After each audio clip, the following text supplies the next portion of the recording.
Welcome back to Searching for Faith. This channel is kind of all about my journey to discover not only what I believe, but why I believe it. So today I thought we would do kind of a fun video. And it's the first time you guys have heard me talk, so hi, here I am. But I thought I would do a fun little video on my Bible collection over the years. I have 4 Bibles to show you, and just for fun, I thought I would also show you, I'm not Catholic, but my grandmother was, and I have her old like prayer, I'm not even sure what you call this, like her prayer book thing that she used for mass. So I thought I would like show that to you as well, just for fun.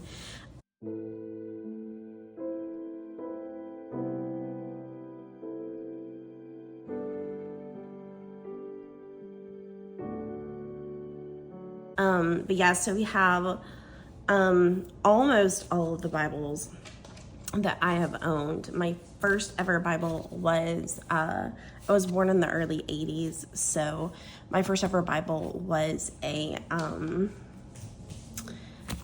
Precious Moments Bible. And if y'all know what I'm talking about, I'll try to give y'all like a little like picture like right here of what I'm talking about. But you know those little like figures that you would get? They had Bibles. So that was what my first Bible was, but I don't have that. I don't know where it is. My mom doesn't have it. I'm not really sure what happened to it.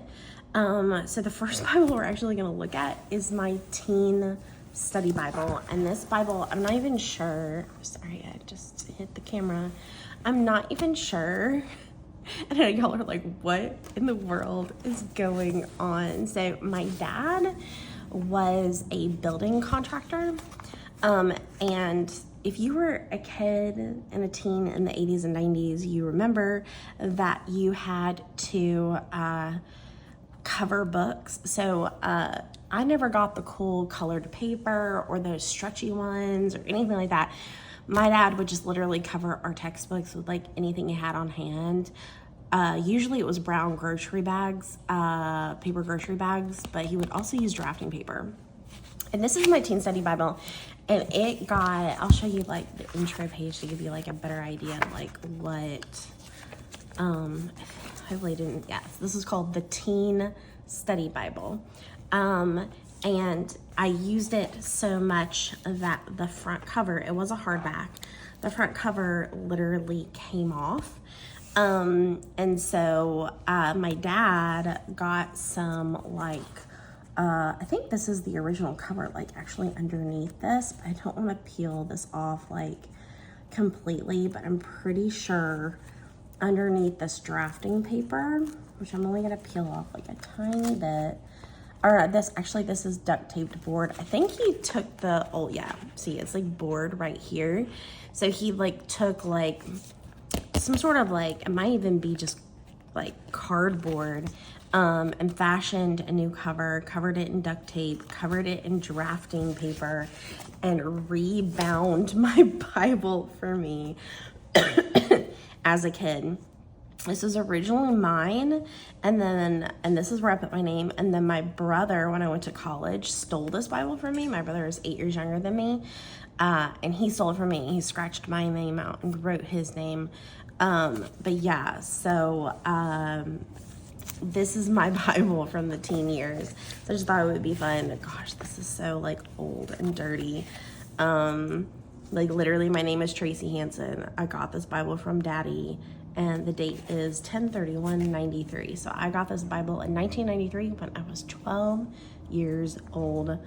And then you had to tell something about yourself. So I had my name here. I gave like my family's name. Apparently I changed my mind about what my best feature was. I changed it to humor, which makes no sense. I was like super shy and not very funny, at least not on purpose.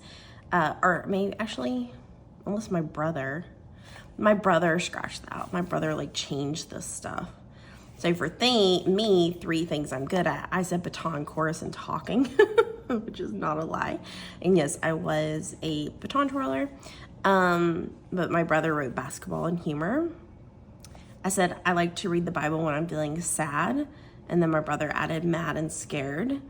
When I'm an adult, I'd like to, I think my brother wrote, no, I wrote this, counsel or be a missionary. And right now I try to please God by praying and singing. And then it has this little 10 Commandments thing, and then love us. It's got the 1 Corinthians verse in here as well. But yeah, this Bible has seen better days. This Bible was actually published in 1993, or printed in 1993. So it actually came out the year that I got it. Pretty simplistic. It had some stuff about what the Bible is, and what's in this. There was a preface, thing of Old Testament, and then every like intro page had like this what the book of the Bible is. But yeah, so I did do like notes in this Bible. I'm just gonna kind of flip through really, really quickly because this video will be like a million years long if we, but it would have like little like, you know, cartoon drawings and like little, like what the Bible says about something. But yeah, so every few pages, like, and then it would have like this like Dear Sam like letter thing, like when you have a question about something. And then it would also have like big issue, little infographics like pasted in, every few pages. I'll just show you some of them. So yeah, see, it would have like just big questions. What does it say? What does the Bible say about this topic? Little infographics. And like I said, every book of the Bible had a little fact sheet at the beginning. This is an old church bulletin from when I was a kid. I grew up United Methodist. Prayer witnessing. Somebody's random phone number. But yeah, I didn't write a lot of notes in my Bible as a kid. Let me see. Is this personal? Planting seeds with some very badly written notes right here. Some sermon notes just written in the back. Yeah, so I like wrote my name and a cross, Love in Christ, like on the binding. But yes, so that was the Teen Study Bible. Let me know in the comments below, did you have a Teen Study Bible too? I am very, very curious, but I didn't take many notes in this. I journaled a lot. When I was younger, I do have like a lot of my journals, even back to my original Lisa Frank journal as a little girl. So I journaled a lot, and in my journal, instead of saying Dear Diary, I basically say Dear Lord or Dear Jesus and write to God in my diary. And then I also had sermon journals. So basically like, but I didn't do a lot of like Bible study on my own. Like I feel like for me, it was read my Bible and then prayer journal. I didn't really do a lot of Bible studying other than what I was getting as a, you know, in my Bible, like in my church Bible studies. And then this was the Bible I got, I think when I graduated from high school, the Student Bible, and also NIV, both of these are New International Versions. It was a leather one. And it had my name engraved on it with like a little butterfly, which you cannot see anymore. No, this was for Christmas, 1998. So I was a junior. No, wait, I take that back. Yeah, it was my senior year of high school because I graduated in May of 1999. So this is the Student Bible with notes by Philip Yancey and Tim Stafford. Published by Zondervan. This was probably published in 1996 because that was the last copyright date, like printed in 1996. And this one is falling apart, as you can see. So once again, a very loved, very well-read Bible. I'm actually gonna pull some pages out of this to use for a pen test for you guys. But yeah, so, and then it had like a reading plan in it, which was really good. And so I like checked off as I read the Bible. And there were lots of different like reading plans that you could do. It gives you an overview of what the books of the Bible are. And then it goes into the Old Testament and it just jumps right into the actual text.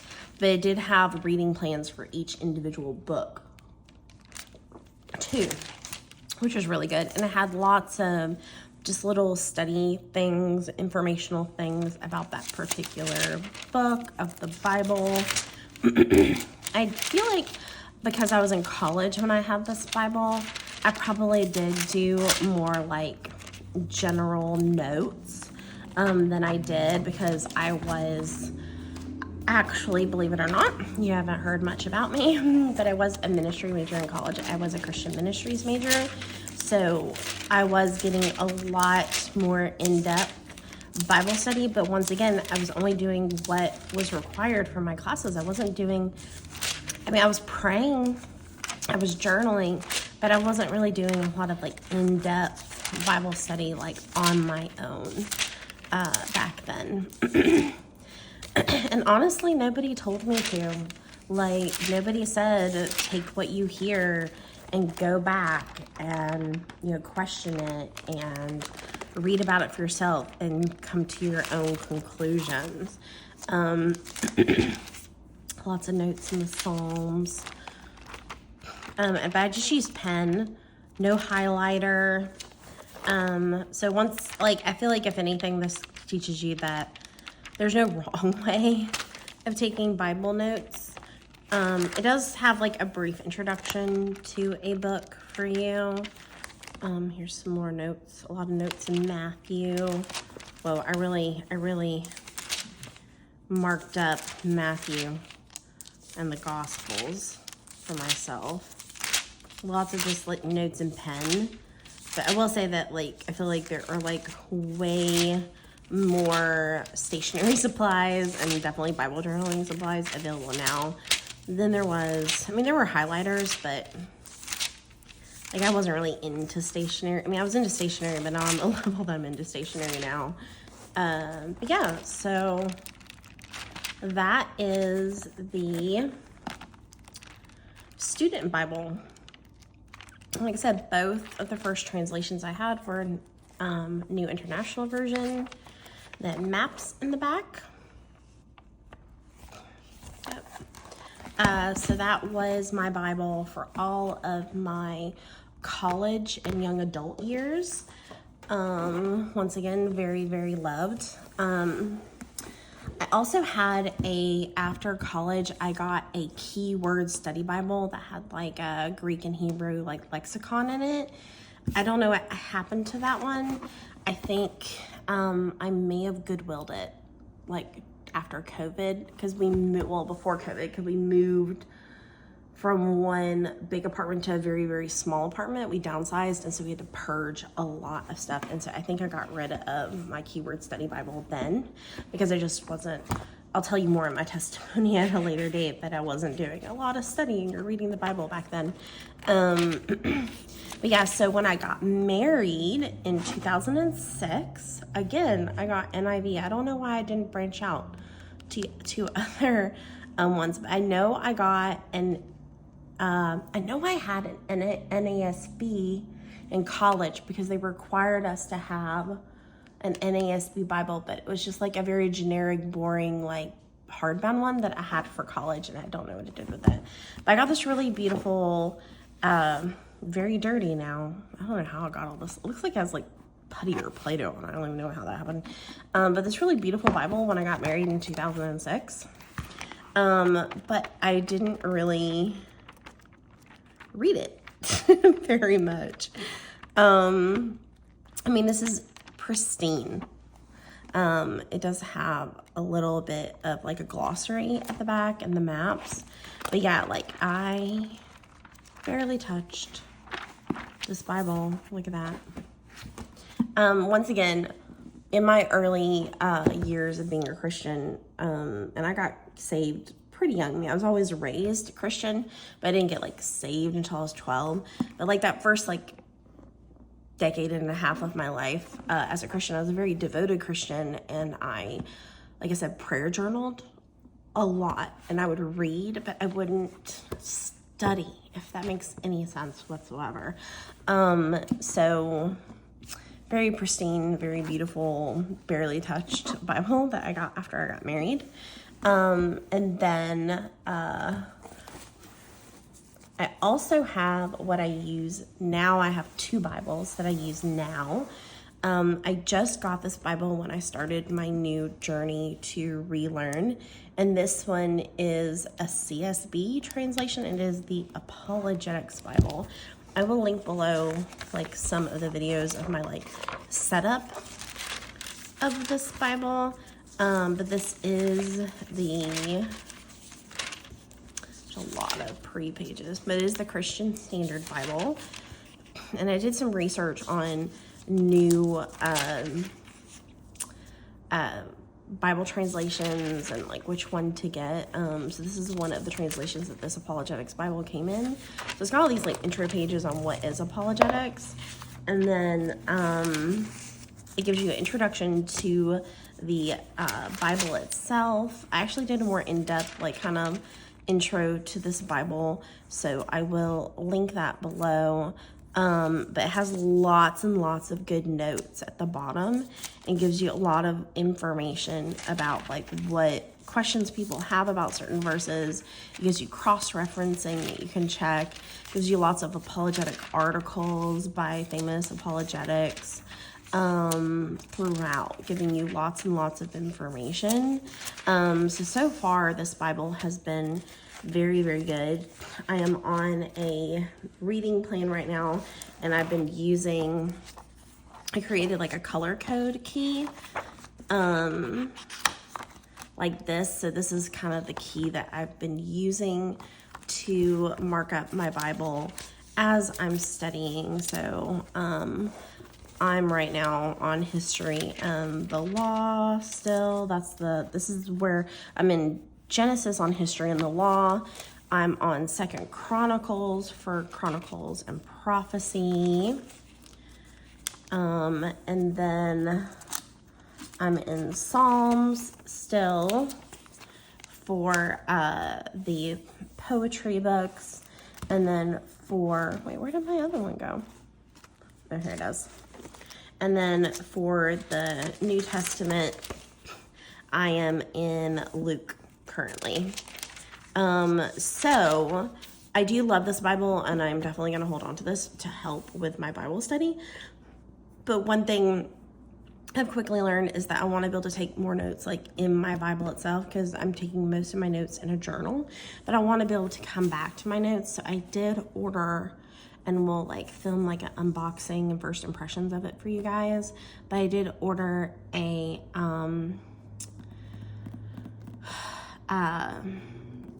like a journaling Bible, and I ordered a really beautiful one that's soft cover, that will like flex and grow with me. So yeah, so I have been really, really enjoying this Bible. I am going to continue to use it for my Bible studies. But like I said, I just wanted more space to actually do some like notes like in my Bible itself. So I have been really enjoying my apologetics study Bible. The other Bible I wanted to show you really quick is the iPad Bible that I've been using. So let's have a whole religion folder. I use GoodNotes. And the Bible that I've been using is this Dot Grid ASV. I'm trying to remember, what does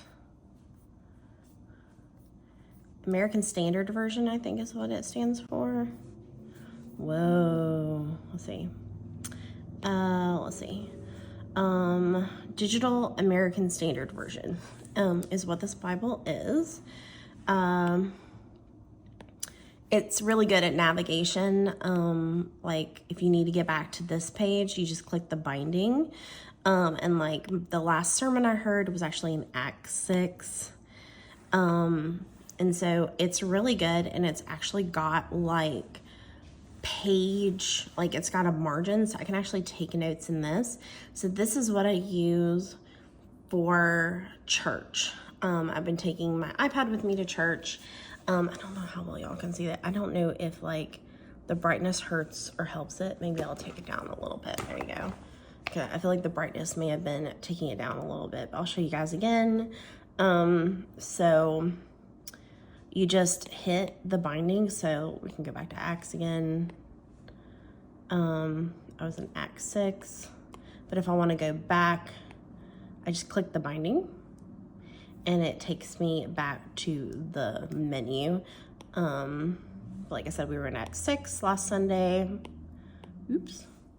And these are my notes, and it's got lots of margin, and it is a dot grid margin. I do like sitting next to my dad at church sometimes because he is losing his vision, and doesn't have a lot of vision left. So he needs a large print Bible, but when he's next to me and we're reading a scripture, like I can lean it, I can like really zoom in. So I will say, like, if you're even mildly tech savvy, which I don't feel like you have to be super tech savvy for an iPad, if you need large print, it really, really helps to be able to like zoom in, and you can like really, really see and navigate pretty easily, and it stays that size when you go to the next page. I'm a teacher of the blind and visually impaired, so things like this like actually matter to me. But yeah, so that is how I take notes. I also doodle sometimes. And then, but if you ever want to see a guide for like what digital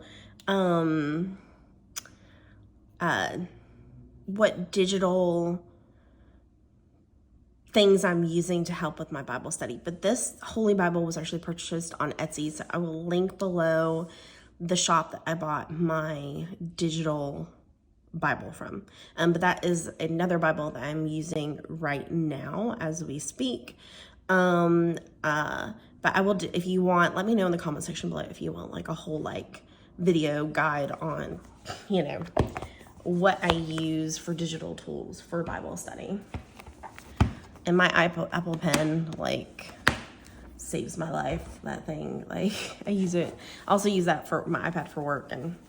But yeah, so just for fun, like I said, I'm not Catholic, but I have this old Bible from my grandmother, my mom's mom, who lived in New York. And she has like, and I think part of the pages are missing because as you can see, like, this is torn. I wonder if, oh, here's the front of it. I wonder if there's more pages that are like torn out from it, probably. But yeah, so she's got all these. I think this came, no. But yeah, so this is her, so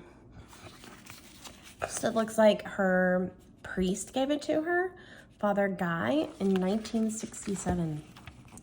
And like I said, I'm not Catholic, so I'm not 100% sure like how these are used, but it is a book of prayer. The indulgenced prayers giving the latest indulgences contained in this book are taken from the Raccolta, or Prayers and Devotions Enriched with Indulgences, English translation, authorized by the Holy See, 1951, published and copyrighted in New York. But yeah, and then it's got all of these prayers. So it's got the Lord's Prayer and the Apostles' Creed, so like I know those. But it's got, you know, prayers that you say before and after meals, and prayers that you say that are the sign of the cross, grace after meals, the Angelus. Like, these are things that I don't know, but it's her little prayer book. And I don't know a lot about Catholicism, but I know that there is a lot of like ritual to it, and you know, tradition. And then she has all of these like little guides. So she had this Attach great importance to your bronze scapular of Our Lady of Mount Carmel. It's like a little like booklet thing. And then she had like a little card for St. Jude prayer, St. Vincent Ferrer. Oh, Mrs. Elmer Becker. Ooh, this must have been from, because, no, this is her name. Yeah, that was, I'm trying to think. Was my grandfather's name Elmer? I'm blanking. This either belonged to my grandmother, because that was her, like, husband's name. They also have this little card for JFK. In honor of Our Ladies of Angels. Here's a little membership card. This is the 6th Bishop of Rochester. They lived in New York State, so like, you know, the country part. This is for Pope John Paul I, so the current Pope at that time. Blessing of the water for the sick. Mother of sorrow, pray for us. Our beloved Father Guy. Passion of Christ. That one's like a hard laminated one. And then a random receipt. And this is from Noonan, where I grew up, so that was definitely not my grandmother's. It depends on when it was printed. Yeah, it was 2013. So this must have been like before my mom gave this to me. Prayer to the Holy Spirit. And then this little like weekly prayer pamphlet.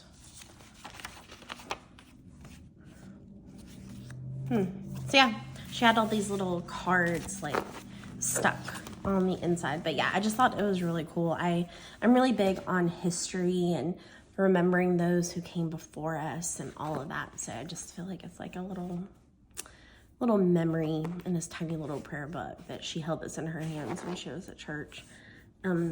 She wasn't the nicest woman, at least not to me. But it gives me some sort of like peace of mind knowing that she did know God and that she knew Jesus, you know, so. But yes, so this was her little prayer journal.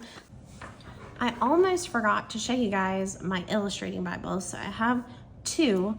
I have the Gospels that I got over the summer, and I have Psalms and Proverbs. This is the one that I bought for myself first, and then my mom got me the Gospels over the summer.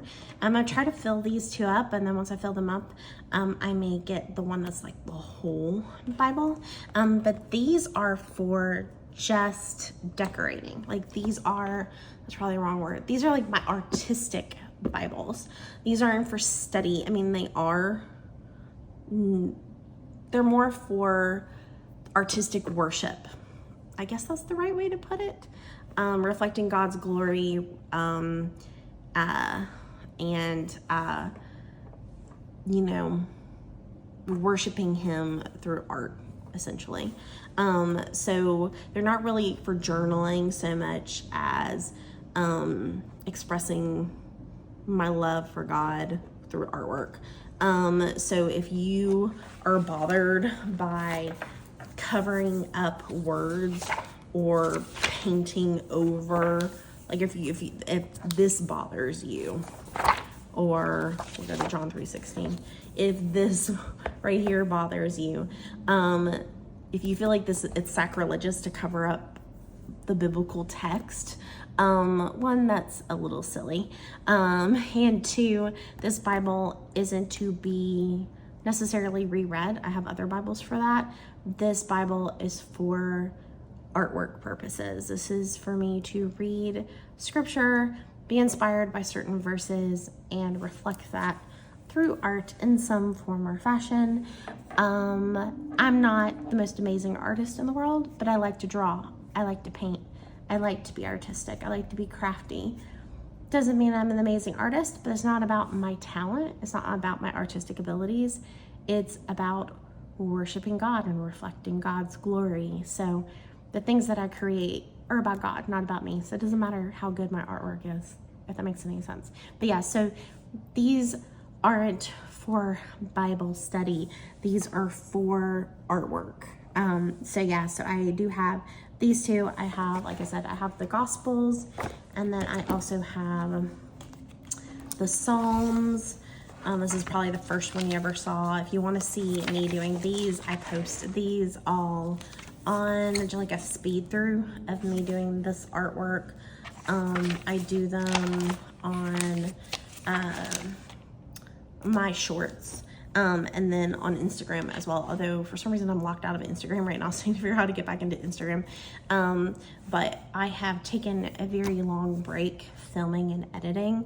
I kind of started this channel new at the beginning of summer, and then I just kind of like paused on it. I was still doing my own personal like study and reading, but I wasn't like sharing it with the world just because my job is crazy August and September, and so I just kind of took like 2 to 3 months off of like literally everything. But yeah, so these are my illustrating Bibles, and like I said, I have 2 of these right now, but they're just for artwork purposes. So yeah, so those are all of my mini Bibles that I currently have. It's really funny, especially looking through this old guy. But let me know, do you still have Bibles from your childhood? Do any of them look as bad as my teen study Bible? And yeah, let me know if you remember your first Bible, or if you're on your first Bible right now. But yeah, so if you feel inclined to, and you want to keep following along with me on my journey to discover what I believe and why, then definitely hit that subscribe button. And if you like this particular video, if you like flip throughs and looking at old things, then hit that like button as well. But yeah, so wherever you're at on your journey, I guess I want to remind you that God hasn't forgotten you, and that he's still there, and that there's no judgment, like wherever you're at, wherever you're questioning, wherever you're feeling or leaning, that it's okay and it's normal to ask questions. I think my current pastor recently told me, when I was asking him some questions, he said that the church kind of failed. The leaders of the church failed the church as a whole, failed its people by making them believe that they weren't allowed to ask questions, that they weren't allowed to question things. Because by doing that, 1, they became a little complacent, and 2, they had a fear that if they questioned anything, that they were falling away from God. So there's nothing wrong with having questions, and don't just blindly believe, like dig in and figure it out for yourself. Figure out your own personal statement of faith, because nobody's the same. I mean, if we were all the same, we wouldn't have a million different denominations. And that it's okay. Like, we can all still follow the one true God, follow Jesus, but have different beliefs and feelings about the intricacies of what the word says, if that makes any sense. I actually have been really following How to Faith a Life lately, Faith Womack, and she had like a really good video that talked about like the difference between like the important stuff and the stuff that you're allowed to disagree on. So if I can find that video, I will link that up below as well for you guys. But just want to let you know that this is a judgment-free zone. Whether you're a Christian, you're not a Christian, you're an atheist, you were once a Christian and you've fallen away from your faith, you're trying to figure out what you believe, whatever, like this is a safe place, and I welcome you, and you're loved. I just want to let you know that. Hopefully somebody needed to hear that today. Okay guys, thank you so much for watching, and I'll see you guys next time. Bye.